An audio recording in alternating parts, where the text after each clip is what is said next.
සමිඳුට ප්‍රශංසා ලෝපුරා පිබිස සිටින සියලුම දේවදරුවන්ගෙන් අවසරයි. තවත් සුන්දර දවසක් ස්වාමීන් වහන්සේ අපට ලබා දී තිබෙන නිසා ස්වාමීන් වහන්සේගේ අධික කරුණාවට මම බෙහෙවින්ම ස්තුති කරනවා. ඒ වගේම මේ දවස පුරාවට අපේ ජීවිත රැගෙන ගිය පෝෂණය කරපු මඟ පෙන්නපු ස්වාමීන් වහන්සේලාට මුළු හදවතින්ම ස්තුතියි. අපි පෙරලගමු සුදෝ පාලුතුමා පිලිප්පුරුන්ට ලියූ හසුනේ 3 වෙනි පරිච්ඡේදය 12 සහ 14 යන වගන්ති ළඟට. සහෝදරනි මම තවමත් අල්ලා ගත්තේ මේ නොසිතමි. නමුත් එකක් කරමි. එනම් පස්සෙන් තිබෙන දේ මත නැතකොට ඉස්සරහා තිබෙන ඒවා දෙසම බලමින් යමි. මෙතන කියනවා.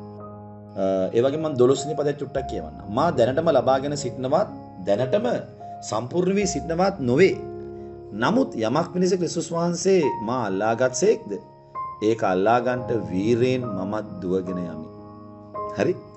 ඔබ දන්නවා සුදෝ පාලුතුමාව දමස්කට යන ගමනේ ස්වාමීන් වහන්සේ තෝරගන්නවා දෙයයන් වහන්සේ තෝරගන්නවා. තෝරලා එදා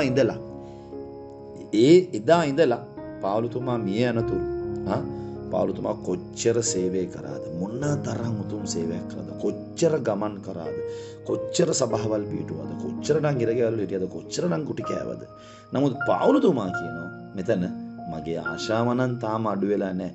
මගේ දිවීම තාම ඉවර වෙලා නැහැ. මම තවත් වීරයෙන් දුවනවා. අද ඔබගේ ජීවිතෙත් ඒ වගේද?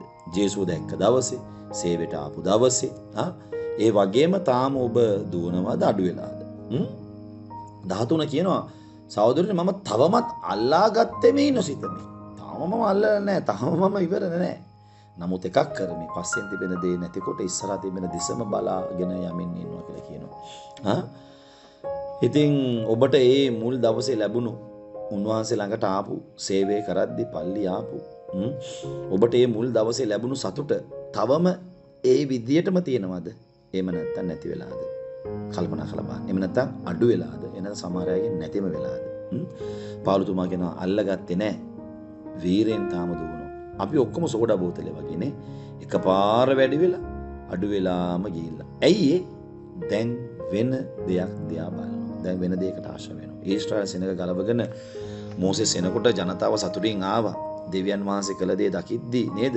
ඔවුන් පටන් ගැනීම හරියටම කළා. මතකද ගීතිකා කියන ඔබට සමානන් දෙවි කෙනෙක් නෑ එම කියලා. නමුත් යන්න බයිබලයේ කියන ඔවුන්ගේ සිත ඊජිප්තුව දෙසට හැරී තිබුණා කියලා. ආදරණීය පුතේ සුදෝ පාවුලුතුමා තිමෙතිවරුන්ට ලියන හසුනේ දෙවෙනි හසුනේ 4 වෙනි පරිච්ඡේදය 3 වෙනි වගන්තියේ තියෙනවා.